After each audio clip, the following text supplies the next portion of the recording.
Hello students, welcome to affairs cloud. My name is Vikas. हमारी एक application है carriers cloud जो कि आप डाउनलोड कर सकते हैं प्ले स्टोर से। हम एंड्रॉयड यूजर्स के लिए अवेलेबल है and once you have downloaded the application आप इसको लॉग इन करेंगे through your Gmail ID and once you have downloaded the application and logged in तो आप यहाँ पे रीडायरेक्ट हो जाएंगे इस पेज पर जहाँ पर आपको home, all courses, my courses, doubt का सेक्शन मिलेगा। हमारे इस एप्लीकेशन पर आपको डेली बेसिस पे करंट अफेयर्स की पीडीएफ्स मिलेगी both in Hindi as well as English. ये जो करंट अफेयर्स हम आपको प्रोवाइड कराते हैं बहुत इंपॉर्टेंट होते हैं एग्जाम पॉइंट ऑफ व्यू से, तो इसकी पीडीएफ्स के साथ ही साथ हम आपको क्विज भी प्रोवाइड कराते हैं ताकि आप उन पीडीएफ्स को पढ़ने के बाद अपनी प्रैक्टिस के लिए क्विज भी अटेम्प्ट कर सकें डेली बेसिस पे। डेली करंट अफेयर्स के साथ साथ वी मेक श्योर हम आपको वीकली बेसिस पे भी करंट अफेयर्स प्रोवाइड कराएं both in English as well as Hindi. ये आपकी एक कंपाइल्ड पीडीएफ होती है ऑफ प्रीवियस वीक जहां हम आपको इंपॉर्टेंट करंट अफेयर्स प्रोवाइड कराते हैं of that particular week.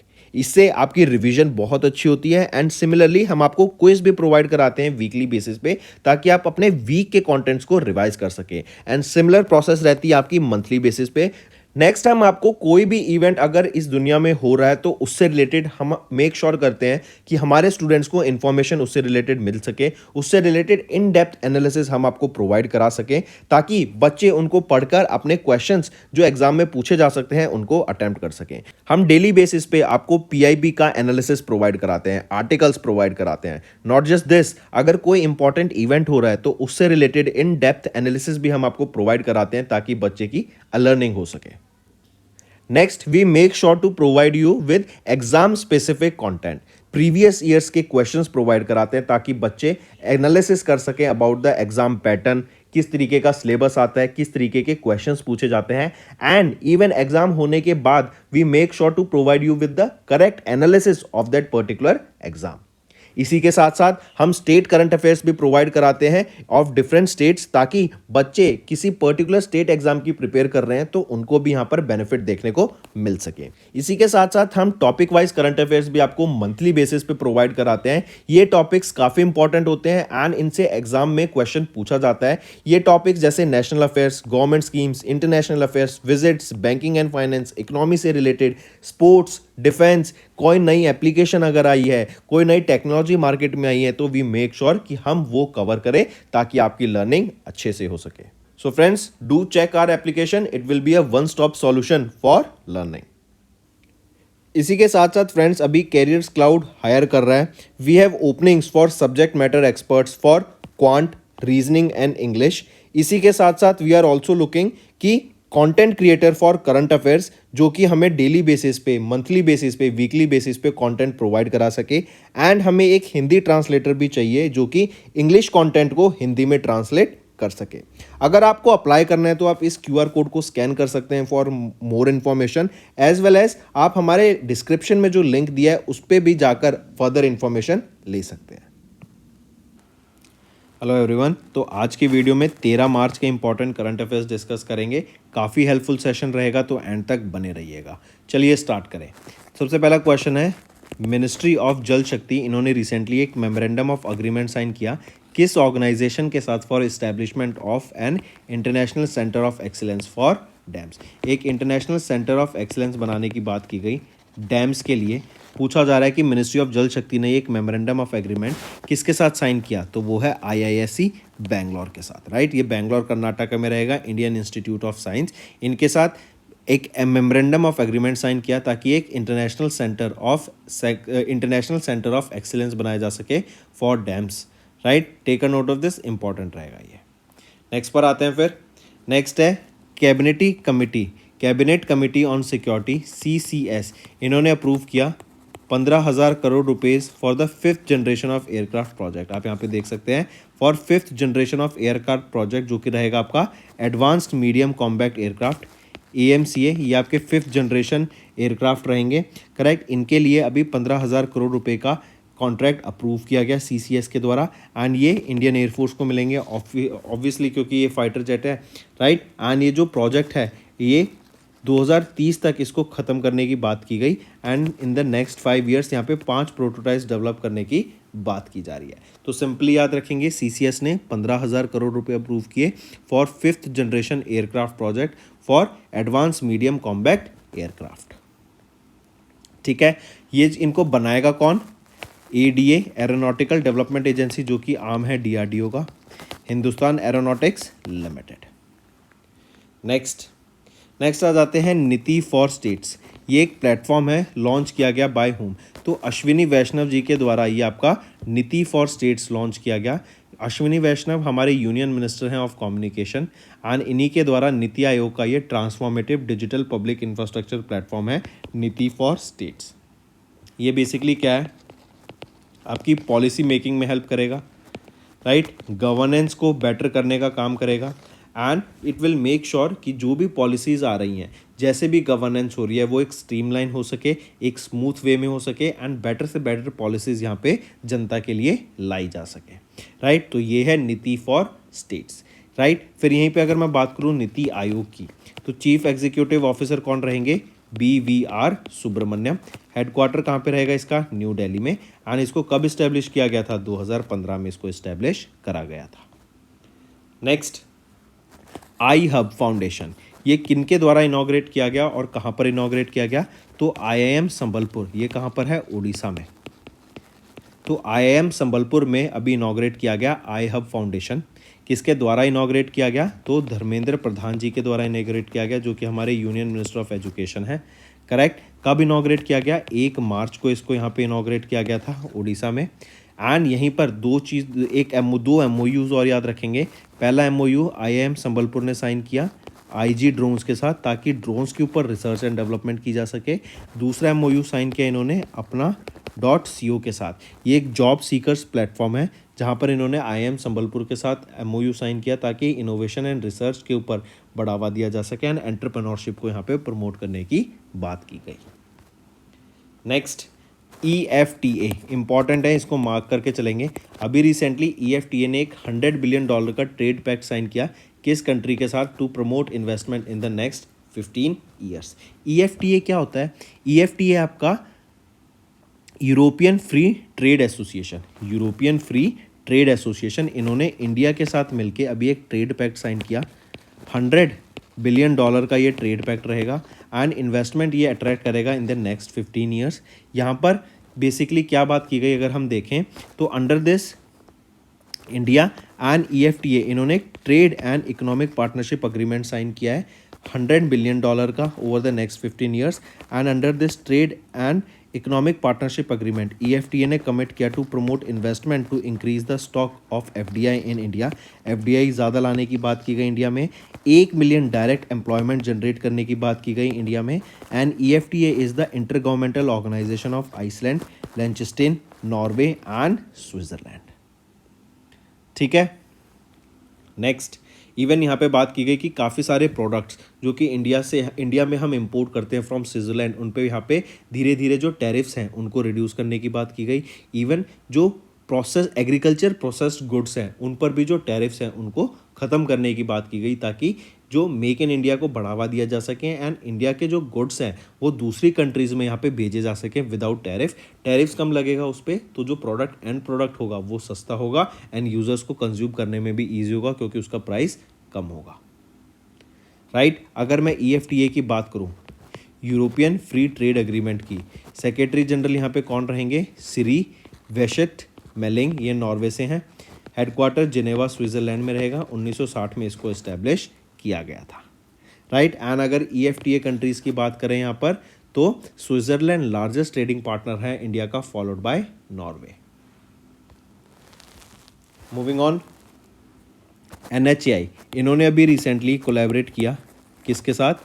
HLL life के साथ। ये कोलैबोरेशन बेसिकली क्या था कि अगर एक्सीडेंट्स हो जाते हैं आपके हाईवेज़ पे, नेशनल हाईवेज़ को, तो उन एक्सीडेंट विक्टिम्स को हेल्प करने की बात की गई, एंड जो हमारा इंसिडेंट मैनेजमेंट सिस्टम है उसको इम्प्रूव करने की बात की गई, उसको और बेटर बनाने की बात की गई, कि कल को एक्सीडेंट हो जाता है तो जल्द से जल्द वहाँ पर हेल्प पहुँचाई जा सके, एंड उन लोगों को हेल्प की जा सके, एंड इवन हॉस्पिटल तक उनको जल्द से जल्द पहुँचाया जा सके।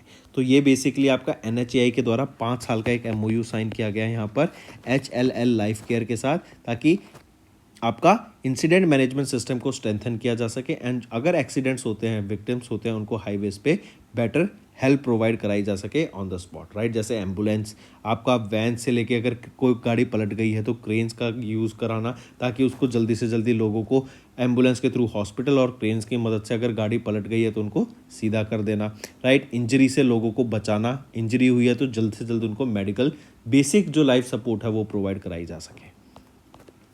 नेक्स्ट आ जाता है, मिनिस्ट्री ऑफ होम अफेयर्स ने नोटिफाई किया सिटीजन अमेंडमेंट एक्ट। देखो, सिटीजन अमेंडमेंट एक्ट सबसे पहले आप समझ लो ये होता क्या है। सिटीजन अमेंडमेंट एक्ट है कि जो भी पीपल 31 दिसंबर 2014 के पहले इंडिया में आ गए थे रिफ्यूजीज, ये रिफ्यूजीज कौन कौन हो सकते हैं? बुद्धिस्ट हो सकते हैं, सिख्स हो सकते हैं, Jains, Christians, Hindus, Parsis, right. 2014 से जो पहले आए हैं, correct, they will be eligible for citizenship of India with in the next 5 years. Juice को यहाँ पे एक्सक्लूड किया गया है, ये याद रखेंगे, करेक्ट। तो इससे अभी बेसिकली क्या है कि 2019 में इसको लाया गया था, लेकिन काफ़ी प्रोटेस्ट हुआ था, फिर कोविड आ गया, तो अभी इस सिटीजनशिप अमेंडमेंट एक्ट को 2019 में आया था, इसको अब वापस से चेंज कर दिया गया है एंड इनको अब बोला जाएगा citizen amendment rules of 2024, correct. And जैसे मैंने बताया, जो भी रिफ्यूजीज, जैसे नेबरिंग कंट्रीज कौन कौन सी हो गई, जैसे बांग्लादेश, पाकिस्तान, अफगानिस्तान, इनसे इंडिया में एंटर करे बिफोर 31 दिसंबर 2014, एंड वो हिंदू हैं, सिख हैं, जैन हैं, पारसी हैं, बुद्धिस्ट हैं, क्रिश्चियन हैं, उनको यहाँ पे सिटीजनशिप देने की बात की गई, राइट। नेक्स्ट आ जाता है फिर, what is the minimum number of investors for acquiring and managing real estate इन रीट्स। ये हम स्मॉल रीट्स की बात कर रहे हैं यहाँ पे। देखो, रीट्स क्या होता है, आप एक फ्रैक्शनल ओनरशिप कर लेते हैं किसी प्रॉपर्टी में। मान लो 1 करोड़ की एक प्रॉपर्टी है, राइट, आप उसको 1 करोड़ नहीं बाय कर सकते, तो आप क्या करते हैं, 10 लाख के उसको 10 यूनिट्स बना देते हैं एंड हर एक यूनिट 10 लाख का आप अलोकेट कर देते हैं, किसी को सेल कर देते हैं। तो जो भी रेंट यहाँ पे 1 करोड़ की प्रॉपर्टी जनरेट करेगी, उसका 10%, क्योंकि ये 1/10 हिस्सा हो गया, तो 1/10 हिस्से के हिसाब से आपको रेंट मिलता रहेगा। इसको फ्रैक्शनल ओनरशिप भी कहते हैं। तो अभी सेबी ने कुछ गाइडलाइंस रिलीज़ की, उसके अंदर जो मिनिमम नंबर ऑफ इन्वेस्टर्स होने चाहिए फॉर स्मॉल रीट्स के लिए, रियल एस्टेट मैनेज करने के लिए, वो है 200 इन्वेस्टर्स होने चाहिए and minimum capital requirement for small REIT 50 crore का होना ही चाहिए, ठीक है। यहाँ पे आप देख सकते हैं, सेबी ने इंट्रोड्यूस किया amendments to real estate investment trust Regulations 2014, namely SEBI REIT Amendments Regulation 2024, and this will establish guidelines for the creation of small and medium REITs or SM REITs. यहाँ पर आप देख सकते हैं जो SM REITs हैं, they can raise funds starting from 50 crore rupees by issuing units to a minimum of 200 investors. SM REITs listing as same होती है जैसे as an IPO, and at least 95% of its assets must be fully developed and generating revenue, तभी आप उनको REITs में list कर सकते हैं। एंड जो इनिशियल ऑफरिंग होगी of an SM REIT requires a minimum subscription amount of 10 lakh rupees पर investor, lower than the usual 25 lakh rupees, and the investment manager must retain a minimum of 5% of the total outstanding units for 2 years, reduced from the proposed 15%. Correct? Next, which ministry received measles and rubella champion award? तो वो India की ministry of health and family welfare है, इनको अभी measles and rubella champion award से सम्मानित किया गया। रीज़न बीइंग कि इंडिया से मीजल्स एंड रुबेला को एलिमिनेट करने में, राइट, उसके प्रिवेंशन में इंडिया की ministry of health and family welfare ने काफ़ी अच्छा काम किया है एंड उसको प्रोत्साहन करने के लिए ही यहाँ पर इससे इनको सम्मानित किया गया, करेक्ट। नेक्स्ट है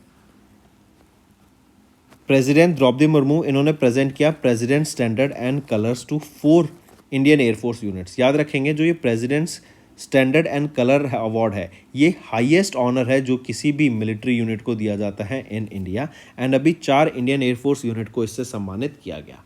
सबसे पहला है president standards were presented to number 45 flying daggers, जो कि पहला लाइट कॉम्बैट एयरक्राफ्ट स्क्वाड्रन था। Number 21 squadron valiants which flew several missions during 1999 Kargil War, and President's color was presented to 11 base repair depot and 509 single signal units। ठीक है, mark करके चलेंगे। Next हम बात कर रहे हैं अग्नि 5 की। क्वेश्चन पूछा जाएगा अग्नि 5 ये एक ब्लास्टिंग मिसाइल है किस कंट्री की, तो हमारे इंडिया की ये मिसाइल रहेगी। किसके द्वारा डेवलप की गई है, डीआरडीओ के द्वारा डेवलप की गई है एंड ये इक्विप है विद एमआईआरवी टेक्नोलॉजी। एमआईआरवी क्या है, multiple independently targetable re entry vehicle, right. ये अभी इस टेक्नोलॉजी से इनबिल्ट है एंड इंडिया ने इस टेक्नोलॉजी की रेस में अपना नाम रजिस्टर कर लिया है। एंड इसी के साथ साथ याद रखेंगे अभी इसका फर्स्ट फ्लाइट टेस्ट हुआ था अग्नि 5 ब्लास्टिक मिसाइल का, जो कि डीआरडीओ के द्वारा डेवलप की गई है। 5000 किलोमीटर इसकी रेंज रहेगी एंड जो अग्नि 6 डेवलप की जा रही है, जो लेटेस्ट वर्जन होगा इसका, उसकी जो रेंज रहेगी 7000 किलोमीटर तक की उसकी रेंज रहने की बात की गई। फिर ये जो टेस्ट किया गया था ना, ये मिशन दिव्यास्त्रा के अंडर टेस्ट किया गया था। मिशन दिव्यास्त्रा बेसिकली क्या है, डिवाइन वेपन है। इंडिया की जो न्यूक्लियर कैपेबल मिसाइल्स हैं उनको प्रमोट किया जाता है, उनको दर्शाया जाता है एंड इंडिया की जो न्यूक्लियर कैपेबल स्ट्रेंथ है उसको यहाँ पे बढ़ावा दिया जाता है। क्योंकि अगर ये मिसाइल न्यूक्लियर कैपेबल लॉन्च कर सकती है तो दैट मीन्स इंडिया की जो सुपर पावर है वो एक नेक्स्ट लेवल पे बढ़ती जा रही है एंड इंडिया इस न्यूक्लियर कैपेबल मिसाइल को एक शोकेस, एक स्ट्रेंथ के तौर पे शोकेस कर सकती है एंड इंडिया अपना ग्लोबली जो न्यूक्लियर कैपेबल मिसाइल्स हैं उनको और पावरफुल बना सके। यही आपका मिशन दिव्यास्त्रा है। ठीक, नेक्स्ट पे आते हैं। नेक्स्ट है पीएफआरडीए, इन्होंने इनॉग्रेट किया Zerodha developed NPS web application for financial inclusion. Financial inclusion के लिए ज़ेरोदा के द्वारा एक एनपीएस वेब एप्लीकेशन डेवलप की गई फॉर पीएफआरडीए। पीएफआरडीए के चेयरपर्सन दीपक मोहंती रहेंगे। ज़ेरोदा क्या है, ये एक एप्लीकेशन है जहां पर आप शेयर्स को बुक सेल कर सकते हैं, राइट, बाय कर सकते हैं, म्यूचुअल फंड्स बाय कर सकते हैं। तो ये इनकी कंपनी के द्वारा ही एक NPS national pension system based web application develop की गई फॉर फाइनेंशियल इंक्लूजन। नेक्स्ट आ जाते हैं स्पोर्ट्स के ऊपर। तो अभी इंडिया की मैन क्रिकेट टीम ने डिफीट किया इंग्लैंड को टू विन द एंथनी दे मेलो ट्रॉफी 2024 की। ठीक है, तो 2024 की एंथनी दे मेलो ट्रॉफी हुई थी। किसने जीता, इंडियन क्रिकेट टीम ने जीत लिया। और इसी के साथ साथ जो टेस्ट मैच रैंकिंग्स होती हैं उसमें इंडियन मैन क्रिकेट टीम अब टॉप पर रहेगी, राइट। इसी के दौरान याद रखेंगे अश्विन ही played his 100 test match for India and Ashwin ये 9th बॉलर बन गए and the second Indian to pick up 500 test wickets. इसी के साथ साथ याद रखेंगे एंथनी मेलो ट्रॉफी 2024 की है, वो पहली सीरीज थी जहाँ पे 100 से भी ज़्यादा सिक्सेस लगे and Bumrah quickest Indian fast bowler बन गए जिन्होंने 150 टेस्ट विकेट्स लिए हैं। बीसीसीआई की बात करूं तो प्रेसिडेंट कौन रहेंगे, रॉजर बिन्नी। हेडक्वार्टर मुंबई महाराष्ट्र, 1928 में इस्टेब्लिश करा गया। नेक्स्ट आ जाते हैं स्टेट न्यूज़ पर। पीएम मोदी ने लॉन्च किया महात्री वंदना योजना। ये एक स्कीम है जो छत्तीसगढ़ में लॉन्च की गई। इसके अंडर 655 करोड़ रुपए डिस्बर्स किए गए as the first instalment by prime minister Narendra Modi. इस स्कीम का एम क्या रहेगा कि जो भी मैरिड वीमेन हैं उनको 1000 रुपये पर महीना यहाँ पे दिया जाएगा as a direct benefit transfer and यहाँ पे जो सोशली वीकर सेक्शन है उन वीमेंस को एम्पावर किया जाएगा, अपलिफ्ट किया जाएगा इकोनॉमिकली, करेक्ट। और ये किस स्टेट में होगा, छत्तीसगढ़ स्टेट में होगा। तो महात्री वंदना योजना स्कीम ये कहाँ की है, ये छत्तीसगढ़ स्टेट की स्कीम है जो कि अभी लॉन्च की गई एंड 70 लाख से भी ज़्यादा वीमेंस को यहाँ बेनिफिट देखने को मिलेगा। छत्तीसगढ़ की बात करूँ तो चीफ मिनिस्टर कौन है, विष्णुदेव साय। गवर्नर कौन है, बिश्वाभूषण हरिचंद्रन। नेक्स्ट आ जाते हैं 27th district of Arunachal Pradesh कौन सी बनी है, वो है बिछौम। बिछौम 27th डिस्ट्रिक्ट बन गई है अरुणाचल प्रदेश की। इंपॉर्टेंट है, मार्क करके चलेंगे, पहले भी हम डिस्कस कर चुके हैं। नेक्स्ट आ जाता है नागालैंड के DOIC, department of industrial and commerce. इन्होंने भी एक MOU साइन किया Yes Bank and Cell Matrix private limited के साथ, ताकि ONDC प्लेटफॉर्म को यूज़ करके जो स्मॉल बिजनेसेस हैं, फार्मर्स हैं, एंटरप्रेन्योर्स हैं, उनके बिजनेसेस को ग्रो किया जा सके, उनकी सेल्स लाई जा सके, उनके प्रोडक्ट्स की मार्केटिंग की जा सके, करेक्ट। कहाँ पर, ONDC प्लेटफॉर्म पर। तो इसके लिए department of industries and commerce of Nagaland इन्होंने MOU साइन किया Yes Bank and Cell Matric private limited के साथ। अगर ONDC की बात करूँ, ये एक फ्लैगशिप इवेंट है, फ्लैगशिप इनिशिएटिव है DPIIT का under the ministry of commerce and industry, ताकि जो ई-कॉमर्स है उसको ईजी बनाया जा सके एंड जो स्मॉल बिजनेसेस हैं, MSMEs हैं, एंटरप्रेन्योर्स हैं, फार्मर्स हैं, स्मॉल बिजनेसेस हैं, उन तक भी उनको उसका यूज़, उसका बेनिफिट मिल सके, ताकि वो अपनी वास्ट ऑडियंस कैटर कर सके, ज़्यादा से ज़्यादा ऑडियंस तक वो पहुंच सके। तो दोस्तों ये थे हमारे आज के इंपॉर्टेंट करंट अफेयर्स। अब आ जाते हैं क्विक वन लाइनर रिवीजन पर। मिनिस्ट्री ऑफ जल शक्ति, इन्होंने आईएससी बेंगलोर के साथ एमओए साइन किया to establish ICED. Cabinet community on security CCS ने अप्रूव किया 15,000 करोड़ रुपए for 5th generation aircraft project. Union minister for communication Ashwini Vaishnaw ने लॉन्च किया NITI for states platform and Viksit Bharat strategy room. Then union minister Dharmendra Pradhan, इन्होंने inaugurate किया I hub foundation in IIM Sambalpur. India and EFTA, इन्होंने $100 billion का free trade pact sign किया to promote investment in 15 years. NHAI ने collaborate किया HLL life के साथ to strengthen incident management system and assist accident victims on national highways. Ambulance provide कराने के लिए पुलिस का on the spot help provide कराने का यहाँ पे काम किया जाएगा। And ministry of home affairs ने नोटिफाई किया सिटीजन अमेंडमेंट एक्ट, ताकि सिटीजनशिप प्रोवाइड कराई जा सके टू वेरियस रिलीजियस ग्रुप जो कि बाहर के देश से रिफ्यूजी सीख कर रहे हैं इंडिया में जो इंडिया में आ गए बिफोर 31 दिसंबर 2014। दैन सेबी ने नोटिफाई किया regulation for small and medium REITs. India के ministry of health and family welfare ने रिसीव किया measles and rubella champion award. President Droupadi Murmu ने प्रेजेंट किया president standard and colours to 4 IA Indian air force units. India ने conduct करा flight test of Agni 5 missile with MIRV technology under mission Divyastra. PFRDA ने inaugurate किया Zerodha developed NPS web application for financial inclusion. India की main cricket team ने defeat किया England को to win Anthony दे मेलो trophy. PM Narendra Modi ने लॉन्च किया महात्री वंदना योजना स्कीम छत्तीसगढ़ में। बिछोम 27th डिस्ट्रिक्ट बन गई अरुणाचल प्रदेश की। एंड नागालैंड के DOIC ने साइन किया MOU Yes Bank and Cell Matric private limited के साथ टू यूटिलाइज ONDC प्लेटफॉर्म। तो दोस्तों ये थे हमारे आज के इंपॉर्टेंट करंट अफेयर्स। अब चलते हैं कुछ रिवीजन पार्ट पर। नेक्स्ट पे आ जाते हैं, इंडिया ने कंट्रीब्यूट किया कितना amount to the UN budget. देखो यूनाइटेड नेशंस, इनको भी प्रोसेस करने के लिए यहाँ पे फंडिंग चाहिए होती है, करेक्ट, कि ये अपनी सारी प्रोसेस कर सकें, रेगुलेशंस ला सकें, पीस बिल्डिंग फंड्स होने चाहिए इनके पास कंट्रीज़ को सपोर्ट करने के लिए, राइट। किसी कंट्रीज़ में अगर कहीं पे दिक्कत चल रही है तो वहाँ पे हेल्प करने के लिए इनके अलग अलग ऑर्गेनाइजेशन है, जैसे UN का फूड एंड एग्रीकल्चर ऑर्गेनाइजेशन है, ये अलग अलग इनिशिएटिव्स लाता रहता है। इन्वायरमेंट से रिलेटेड UNEP हो गया, UNDP हो गया, तो इनको भी तो फंड करने के लिए पैसा चाहिए। तो अभी इंडिया ने $32.89 बिलियन यहाँ पे कंट्रीब्यूट किया टू UN फंड 2024 में। यही बात अगर मैं 2023 की बात करूं तो इंडिया ने कितना कंट्रीब्यूट किया था टू यूनाइटेड नेशंस, तो इंडिया ने 2023 में अगर बात की जाए तो जो अमाउंट कंट्रीब्यूट किया था वो था अराउंड $30.54 मिलियन। और ये $30 मिलियन की बात करें तो ये कितना आ जाता है, अप्रॉक्सीमेटली 273 करोड़ रुपीस इंडिया को। और एक चीज़ और, जब UN अपना बजट बना के देता है फंडिंग का कि उनको इतना फंडिंग चाहिए, and countries with in 30 days उस फंड को अलोकेट कर देती हैं, वो फंड प्रोवाइड कर देती हैं। नेक्स्ट आ जाते हैं, इंडिया ने नॉमिनेट किया कितने फोर्ट्स को of Marathas for UNESCO's world heritage list. तो अभी 12 फोर्ट्स को मराठा के अपॉइंट किया गया, नॉमिनेट किया गया for UNESCO world heritage list. ठीक, मार्क करके चलेंगे। एंड ये किस कैटेगरी के अंडर इनको लिस्ट किया गया है, under the category cultural sites, right. And ये जो फोर्ट हैं ये शोकेस करते हैं मराठा रूल के टाइम पे उनकी जो मिलिट्री पावर थी, मिलिट्री स्ट्रेंथ थी, उसको। Which river was diverted for 850 megawatt Ratle hydro electric project in Jammu and Kashmir.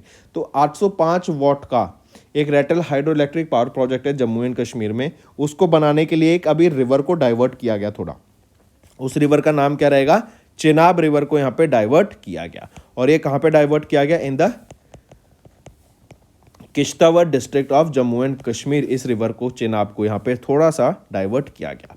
फिर ये जो आपका हाइड्रो इलेक्ट्रिक प्रोजेक्ट रहेगा ये कब से ऑपरेशनल हो जाएगा, कमीशन कब हो जाएगा, तो मई 2026 तक इसको यहाँ पे डिलीवर करने की बात की गई, इसको कमीशन करने की बात की गई। नेक्स्ट, किस ऑर्गेनाइजेशन ने डिलीवर किया इंडिया का पहला mineral exploration drone to NMDC। NMDC क्या है, नेशनल मिनरल डेवलपमेंट कॉरपोरेशन। तो ये जो ड्रोन है ना, ये आपका मिनरल्स एक्सप्लोरेशन के काम आएगा।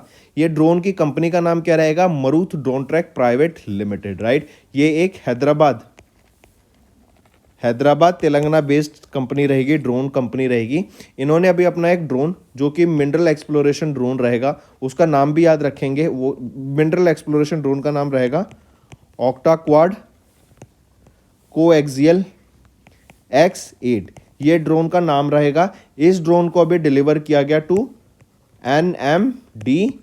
एनएमडीसी को यहाँ पे डिलीवर किया गया फॉर वेरियस एक्सप्लोरेशन प्रोजेक्ट्स। ये जो आपका ड्रोन है इसमें एडवांस सेंसर रहेंगे, जैसे magnetometer, hyper spectral meter, lidar meter, ये सारे यहाँ पे इसमें इनबिल्ट रहेंगे। नेक्स्ट आ जाते हैं, फेयरफैक्स इंडिया ने प्रोवाइड किया liquidity support of how much amount to IIFL finance. तो फेयरफैक्स इंडिया सबसे पहले याद रखेंगे, ये 15% होल्ड करते हैं आईआईएफएल फाइनेंस में। एंड अभी रिसेंटली फेयरफैक्स इंडिया ने $200 मिलियन का यहाँ पे फाइनेंस प्रोवाइड कराया, लिक्विडिटी सपोर्ट प्रोवाइड कराया टू आईआईएफएल फाइनेंस। क्यों? क्योंकि अभी आरबीआई ने इनको बोला कि ये कोई भी यहाँ पर जो गोल्ड लोन है वो नहीं दे पाएंगे, कोई भी नया गोल्ड लोन सैंक्शन नहीं कर पाएंगे। नेक्स्ट है, who has been appointed as the country director for India by Asian development Bank. Asian development Bank के द्वारा किनको अभी कंट्री डायरेक्टर यहाँ पे अपॉइंट किया गया है? कंट्री डायरेक्टर कौन बने हैं? मियो ओका यहाँ पे कंट्री डायरेक्टर बने हैं आपकी एशियन डेवलपमेंट बैंक के द्वारा। इनको अपॉइंट किया गया कंट्री डायरेक्टर फॉर इंडिया। ये किनको रिप्लेस करेंगी? ये रिप्लेस करेंगी Takeo Konishi to be the new director और country director for India by Asian development bank. Correct. इससे पहले देखें तो मियाओका, इन्होंने ये एशियन डेवलपमेंट बैंक से एसोसिएटेड है फॉर मोर देन 18 ईयर्स। 2005 में इन्होंने ज्वाइन किया था एशियन डेवलपमेंट बैंक को as social development specialist. And before joining Asian development bank she served for the ministry of foreign affairs of Japan 2004-05 में, Japan bank for international cooperation that is JICA 1998 से 2001 तक, and Japan international cooperation agency के लिए 2001 से 2003 तक। Asian development bank की बात करें, प्रेसिडेंट रहेंगे मत्सुगो असाकावा, हेडक्वार्टर्स मनीला फिलीपींस में, एंड 1966 में इसको एस्टैब्लिश किया गया। सबसे पहले है, who was the chief guest during the Republic day parade. तो याद रखेंगे सबसे पहले तो ये जो रिपब्लिक डे था ना, ये 75th रिपब्लिक डे था इंडिया का। एंड यहाँ पर कौन थे? वो है इमैनुअल मैक्रोन, यहाँ पे चीफ गेस्ट है। ये प्रेसिडेंट हैं कहाँ के? President of France. ये 2 दिन की विजिट पे थे इंडिया में, जयपुर में लैंड किए थे ये 25 जनवरी को, और 26 जनवरी को ये यहाँ पे दिल्ली में आए थे। फिर इसी के साथ साथ याद रखेंगे यहाँ पर 2 डील साइन की गई। पहली जो डील थी, एक इंडस्ट्रियल कॉपरेशन के लिए साइन हुआ, डील हुई बिटवीन इंडिया के prime minister Narendra Modi and Emmanuel Macron के बीच में। यहाँ पे अडॉप्ट किया गया इस पार्टनरशिप को, डिफेंस इंडस्ट्रियल पार्टनरशिप को। फिर दूसरा याद रखेंगे, टाटा एडवांस सिस्टम्स लिमिटेड, इन्होंने अभी रिसेंटली कोलैबोरेट किया एयरबस हेलीकॉप्टर्स के साथ, ताकि इंडिया में H125 हेलीकॉप्टर्स को डेवलप किया जा सके। एंड ये जो मैन्युफैक्चरिंग होगी इन H125 हेलीकॉप्टर्स की, इंडिजीनियस होनी चाहिए, and maximum to maximum parts इसमें इंडिया के होने चाहिए। नेक्स्ट आ जाते हैं स्टेट न्यूज़ के ऊपर। तो अभी रिसेंटली राधु रौत्री, ये वो पहली वीमेन चीफ सेक्रेटरी बन गई हैं उत्तराखंड की। इन्होंने रिप्लेस किया सुखबीर सिंह सांधू को, जो कि 31 जनवरी 2024 को रिटायर हो गए। 1988 बैच आईएएस ऑफिसर हैं, एंड ये पहली वीमेन बनी जिनको चीफ सेक्रेटरी अपॉइंट किया गया उत्तराखंड का। मार्च 2024 तक ये इस पोजीशन में रहेंगी, फिर ये रिटायर हो जाएंगी। राइट, तो मार्क करके चलेंगे, पहली चीफ सेक्रेटरी या फिर हम बोले 18th chief secretary of Uttarakhand कौन अपॉइंट की गई, जो कि पहली वीमेन चीफ सेक्रेटरी बनी? राधा रौत्री। नेक्स्ट आ जाते हैं, कौन सी मेट्रो वो पहली मेट्रो सर्विस बनी जिन्होंने ज्वाइन किया ओएनडीसी नेटवर्क को। ओएनडीसी क्या है? Open network for digital commerce.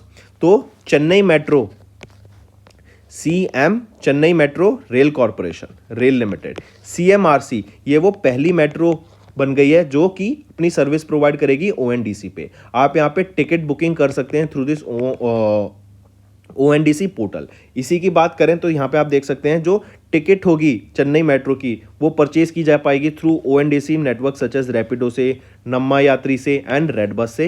And यारी ये first seller side technology partner रहेगा for Chennai metro rail corporation. तो सिंपल टर्म्स में याद रखेंगे, ONDC पे अभी वो पहली मेट्रो रेल सर्विस कौन सी है जो कि अभी लॉन्च की गई? चेन्नई मेट्रो। एंड इस पे आप टिकट बुकिंग की सर्विस ले सकते हैं through the ONDC network.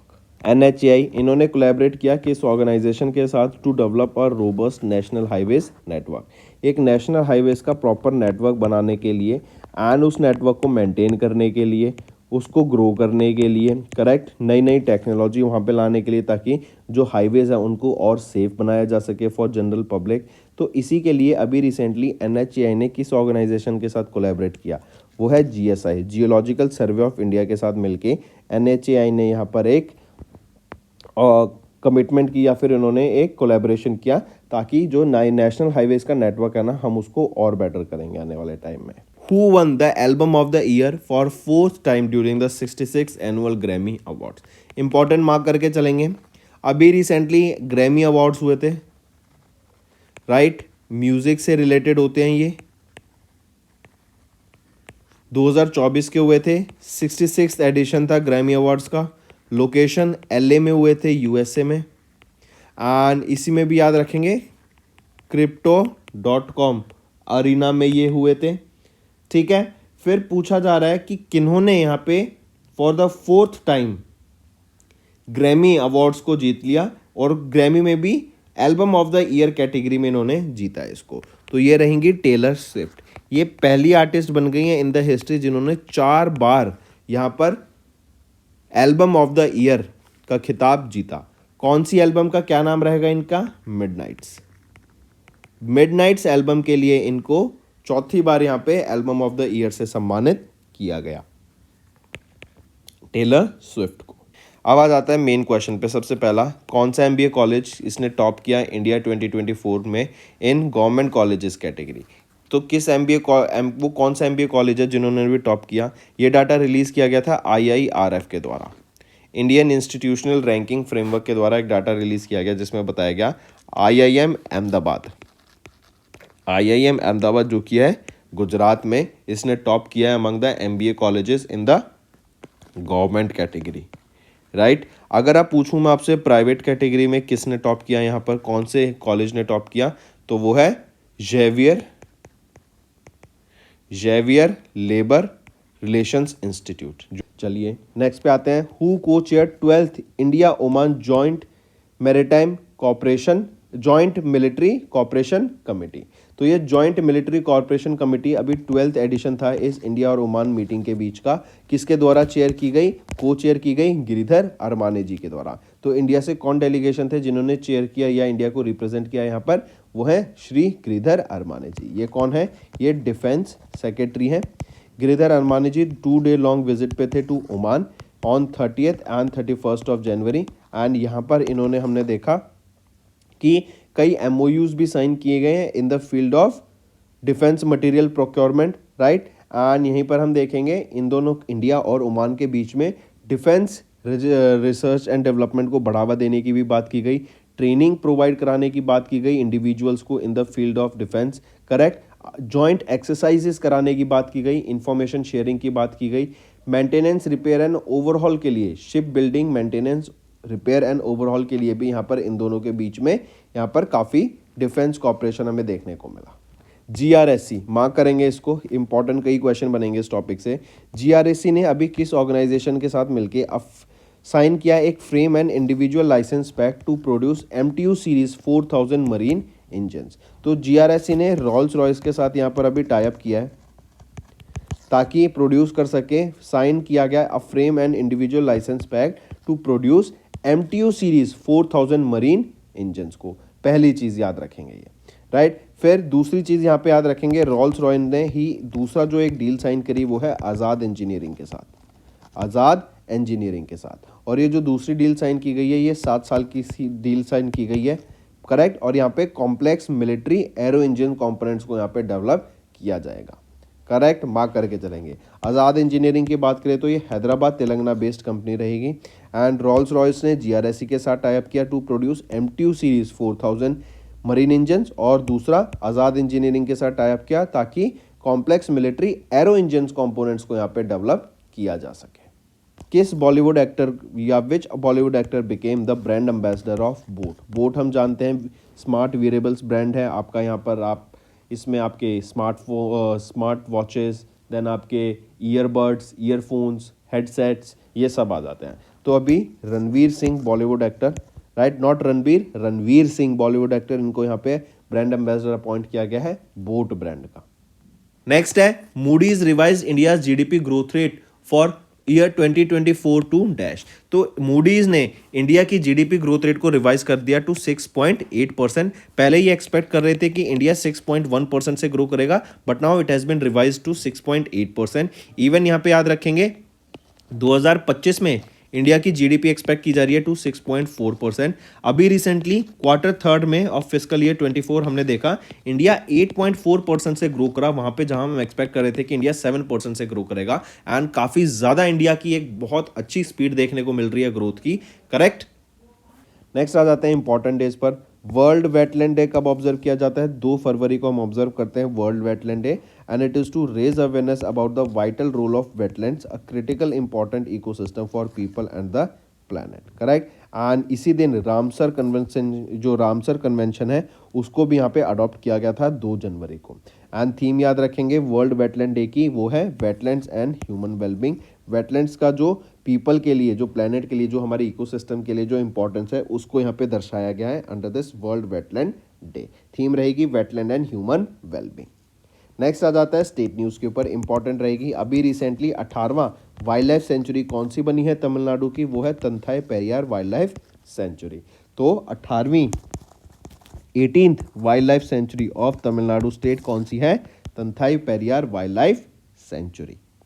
Next आ जाते हैं नागालैंड। नागालैंड ने अभी 4th एडिशन ऑब्जर्व किया एनुअल ऑरेंज फेस्टिवल का, राइट। अभी एनुअल ऑर्गेनिक ऑरेंज फेस्टिवल अभी ऑब्जर्व किया गया, जिसका 4था एडिशन था। कहाँ पर ऑब्जर्व किया गया? रुसोमा विलेज नियर कोहिमा इन नागालैंड। मार्क करके चलेंगे इसको, ठीक है। Orange festival, organic orange festival का 4था एडिशन था, नागालैंड ने ऑब्जर्व किया।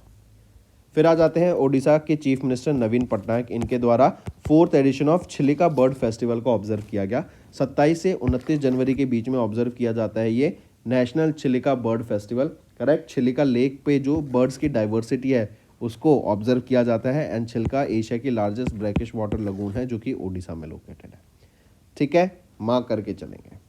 नेक्स्ट आ जाता है India's UPI was recently launched where. ये चीज़ मैं आपको बहुत टाइम पहले से बताता आ रहा हूँ, पहले ऑफिशियली न्यूज़ नहीं आई थी, एक बस डिस्कशन हुआ था कि आईफिल टावर पर पेरिस फ्रांस में इंडिया का यूपीआई जो फैसिलिटी है उसको यूज़ किया जाएगा, कि इंडियंस वहाँ पे, हम जानते हैं आईफिल टावर के ऊपर आपको पता होगा कि एक रेस्टोरेंट भी है, तो वहाँ पर पहले कैश चलता था या फिर डिफरेंट पेमेंट मेथड होते थे, लेकिन अब इंडियंस वहाँ पे यूपीआई का मदद से पेमेंट कर पाएंगे इजीली, करेक्ट। एनपीसीआई इंटरनेशनल ने यहाँ पे टाई अप किया, फ्रांस की एक पेमेंट नेटवर्क है जो कि है लायरा नेटवर्क, ये एक पेमेंट नेटवर्क है, इनके साथ टाई अप किया ताकि यूपीआई की फैसिलिटी वहाँ पे प्रोवाइड की जा सके फॉर पेमेंट। तो मार्क करके चलेंगे इसको।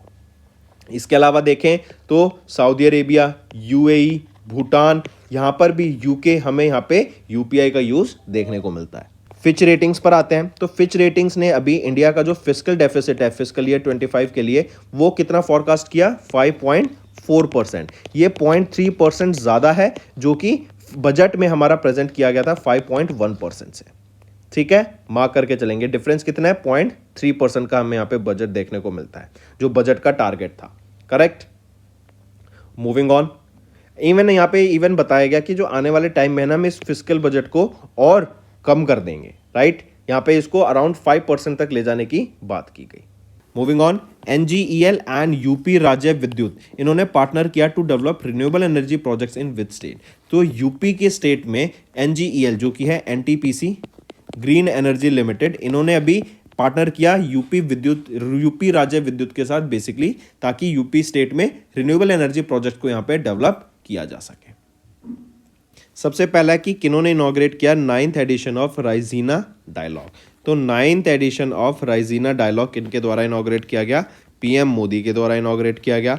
हुआ कहाँ पर था? लोकेशन न्यू दिल्ली में हुआ था, करेक्ट। एंड यहाँ पर चीफ गेस्ट कौन थे? चीफ गेस्ट थे prime minister of Greece.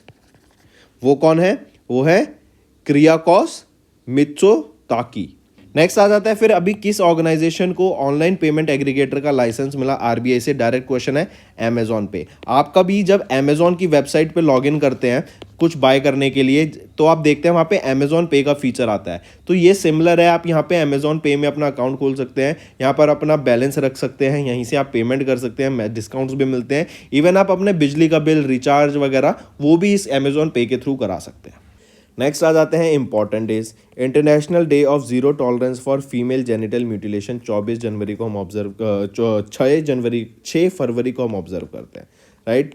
I repeat, 6 फरवरी को हर साल हम ऑब्जर्व करते हैं international day of zero tolerance for female genital mutilation. और इस बार हमने 13th एडिशन ऑब्जर्व किया है इसका 2024 में। यहाँ पर इसकी थीम आ जाती है, मार्क करके चलेंगे, her voice her future, investing in survivor led movements to end female genital. Who has been appointed as the new secretary of the ministry of health and family welfare. Ministry of health and family welfare के नए secretary कौन appoint किए गए हैं, वो हैं Apoorva Chandra. Correct, पहली चीज। दूसरा याद रखेंगे, संजय जाजू, इनको अपॉइंट किया गया है सेक्रेटरी ऑफ MIB। ठीक है, ये किन को रिप्लेस करेंगे, संजय जाजू ये रिप्लेस करेंगे अपूर्वा चंद्रा को, जो कि अब नए सेक्रेटरी बन गए हैं of ministry of health and family welfare के। करेक्ट, तो ये दो इंपॉर्टेंट अपॉइंटमेंट है, मार्क करके चलेंगे। नेक्स्ट है हमारा होमवर्क सेक्शन। पहला, what is the theme of Jal शक्ति अभियान कैच द रेन 2024 कैंपेन। दूसरा, मैत्री वंदना योजना, यह भी हमने जस्ट अभी पढ़ा, ये किस स्टेट में लॉन्च की गई। Next, gulf of Tonkin incident, ये किससे रिलेटेड है। चौथा, what is inflection 2.5 recently seen in the news. पांचवा, याओंडे डेक्लेरेशन, यह भी न्यूज़ में था, ये किससे रिलेटेड है और कहाँ पे इसको साइन किया गया था, ये भी बताओ। तो ये 5 आपके होमवर्क क्वेश्चंस रहेंगे। मैक्सिमम टू मैक्सिमम मुझे आप सभी का इसमें पार्टिसिपेशन चाहिए। That's all for the day, friends. I hope you enjoyed the session and you can follow us on the YouTube channel, as well as apart from YouTube channel, you can go and follow us at Affairs Cloud Telegram channel. And if you have any queries related to the content or the of courses offered to you or the payment which you did on the application, you can contact us on the number provided, that is 7677333862. Apart from this, friends, you can follow us on the Facebook as well as on Instagram handle, that is affairscloud_official. In the end, friends, if you use a code that is Vikas10, you will be getting an additional extra 10% discount by using this code Vikas10. Also, if you have any problem regarding the course purchase, any problem regarding to our application, you can contact us on the mobile number, that is 9677333862. And if you want to mail us, you can also mail us on support@affairscloud.com, and I assure you that our representative from us will be contacting you soon and resolving your issue.